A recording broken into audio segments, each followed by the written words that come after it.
I believe the metaverse is the next chapter for the internet. And it's the next chapter for our company too. I was shocked when Facebook decided to push their chips all in on the metaverse. When I joined Oculus, we were going to build the metaverse. It was part of the mission, but Facebook killed it. The team hired to make the metaverse had to pivot to work on other experiences, like Farlands. I'm not saying Facebook was wrong in killing the metaverse. We had plenty to do just to ship the Oculus Rift, and the odds weren't great. There was technical risk and creative risk. Nobody knew how to do anything in VR. It was an entirely new paradigm. How do you move through a space? How do you do that without throwing up? The entire project was invention and hard problems. On top of that, you have a hardware startup with game developers sprinkled in, being consumed by a software company that doesn't have experience in interactive entertainment or hardware. I was there for Xbox. I remember how difficult it was for Microsoft to transition into more of a hardware company. And let's face it, Xbox was much easier to make than the Rift. The Rift was an order of magnitude more difficult. Even without those differences, acquisition and integration is hard. We decided to partner with Facebook. We know this deal created some intense debate in the community. We had some of our biggest followers become our less biggest followers. Rift shipping was a miracle, and it proved that with the right team and a lot of luck, anything is possible. Awesome. All right, the moment we've been waiting for. Let's take a look at the Oculus developer kit. But Oculus is dead. Most of the key people have left. They've killed the brand, replaced the leaders, and replaced the culture. So how is Meta going to succeed in building the metaverse? Setting out to build the metaverse is not actually the best way to wind up with the metaverse. There are 3 key ingredients that they're going to need in order to ship: trust, experience, and love. A few years ago, Google started a project codenamed Aristotle. They were on the quest to figure out the secrets of highly effective teams. What they found was psychological safety was the most important factor. In a team with high psychological safety, teammates feel safe to take risks around their team members. They feel confident that no one on the team will embarrass or punish anyone else for admitting a mistake, asking a question, or offering a new idea. They have trust. They give each other the benefit of the doubt. This allows you to work quickly and freely. The Oculus team had psychological safety. You could challenge any idea and complain about any policy or direction without fear. The amount of curation we're going to exert is a fiercely debated topic in Oculus. So yes, there's a lot of strong opinions on the whole spectrum of options there, and right now we really don't know where we're going to wind up. I think we had this fundamental belief that it was going to take all of us collaborating and throwing out ideas to solve these very hard problems. We had this team of rock stars with talent across so many disciplines. One of the big goals at Oculus is to bring together the smartest people in the world. We're working on hardware, software, we have creative, we have infrastructure. The only way we're going to deliver virtual reality, the holy grail, this incredible pursuit of presence, is by recruiting the very, very best in the industry. It was insane amounts of talent all coming together for the moonshot. Oculus knew how to recruit. On the leadership team, we'd debate everything from controllers to games. No topic was off limits. It was different than any of my previous experiences. It was open, it was magical, and it worked. But as the integration started, the magic began to wear off, and we started to deal with a very different culture. I'm not talking about poster culture. Just because you put a poster on the wall, that doesn't make it your culture. I remember the first time I went to Facebook, I saw these posters, and I was feeling this sense of cognitive dissonance. It bothered me because it felt like propaganda or thought control, and it didn't reflect what I was personally experiencing. But I refrained from rushing to judgment. You have to experience a culture to really understand it, and that takes time. Companies are full of people, and they have competing values or subcultures all over the place. Let me give you a quick example of what I mean by poster culture versus actual culture. Move fast and break things is its unofficial motto, and Zuckerberg is still closely involved in the details.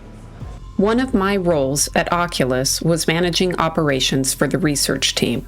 We needed clean rooms, we needed shops, we needed all sorts of specialized equipment and software. Everything we needed was new to Facebook. They had little experience, but they had a lot of opinions. Everything was a fight. Everything, even chairs, what chairs we were going to purchase. We explained all the reasons we needed different chairs, but facts really didn't matter. To me, this was obvious stuff, and given we were supposed to move fast, it seemed silly. Fundamentally, they didn't trust us to buy chairs. I'd get pulled into these battles and we'd eventually move forward, but it took time and it was exhausting. More importantly, when you're trying to invent the future, even 20 minutes on chairs is too much time. We were lucky in that we had an escalation point. The most helpful person at Facebook was Mike. Everyone called him Shrep. If we were stuck in the bureaucracy, he would help unblock us. But he was the CTO of Facebook. This is a terrible way to scale a team inventing the future. I remember one time Shrep was asked what his biggest fear was for Oculus and the integration. He said he was worried that we'd be hugged to death by Facebook. Well, he was right. That's exactly what happened. The magic was gone. After the Rift launch, it got worse. I remember one of the new Facebook leaders explaining to the leadership team that we would be allowed to make decisions once we all thought like him, and he could trust that we'd make the decisions that he would. I'm paraphrasing, but that was the message. The same culture that argued about chairs was also across the leadership. They were going to tell this team, Oculus, how to build the product. Well, even if they were right, that doesn't scale either. The new leadership that came in would encourage debates on the internal Facebook groups. And then a leader would summarily go through every idea with a point-by-point explanation of how wrong the thinking was. That only happened a few times before people stopped contributing their ideas. Remember, these are big teams, people from all different cultures, people with families. Many of them needed this job. If you weren't confident in your position, you weren't going to do any more thinking. The feedback loop had stopped. Nobody wants to contribute ideas if it leads to public humiliation. Nobody. Don't get me wrong. I was at Microsoft. I was in meetings with Bill Gates where this would happen. Someone would say something stupid and it would go very badly for them. But those meetings were small. It wasn't great, but it wasn't public humiliation. You could recover. Slowly, the team moved away from psychological safety to an environment that was the exact opposite. We were now into the yes man phase. This is where the leader is the authority, and if you want to survive in the organization, you simply support their thinking. I've worked at many fast food restaurants, and this authoritarian approach can work. People don't like it, but it can work. But the metaverse isn't flipping burgers. You need all the thinking and participation you can get. It's truly a moonshot. I've seen this pattern over the years. For every amazing game you ship, there were hundreds of terrible, terrible ideas that you didn't. Even Fortnite went through years of not being awesome as Epic iterated to figure it out. But you have to hear all of those crazy ideas, and sometimes you have to try them all. If you have an environment that is controlling your thought, you won't be innovating or solving the problems around the metaverse. And that brings up the second problem: experience. Who wants to work in that environment? Nobody. But not everyone can afford to move jobs. So who leaves? The talent. Your best people can sense that the ship is sinking and that they have loads of other opportunities. They're not going to waste their time watching a smart but misguided leadership team tell them how to do their job. They don't have to. Now your feedback loop is even more limited. Because the only people that were speaking up in the yes man environment were the most talented. the ones that knew they had somewhere else to go. And now they're off inventing the future for someone else.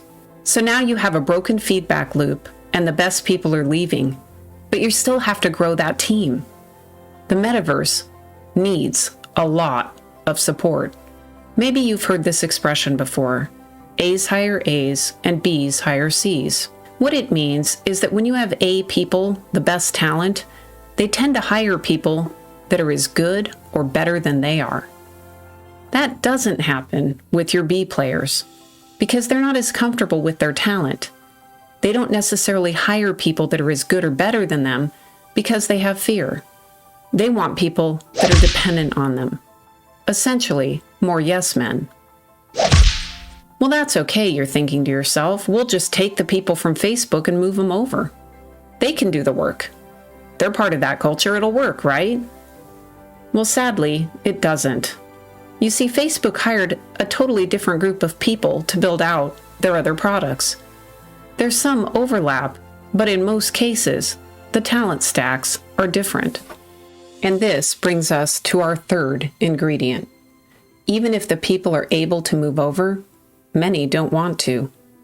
They don't love the metaverse. And I've never personally shipped a moonshot type product without love. Love of the mission and the purpose. Because only love makes you work that hard. For me, it's 3 in the morning and I haven't slept for 20 hours. Only love makes you come in every day and give everything you've got. Only love allows you to persevere through all those failures and to fight through all those disagreements on your team. To push through everything and finally ring that bell. It takes love.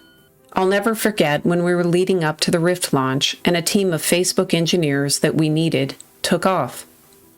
They decided to take a whole month off a few months before launch. They didn't love the product or the team enough to pull their weight at a very crucial time. We were abandoned. Our team had to make up all of that work.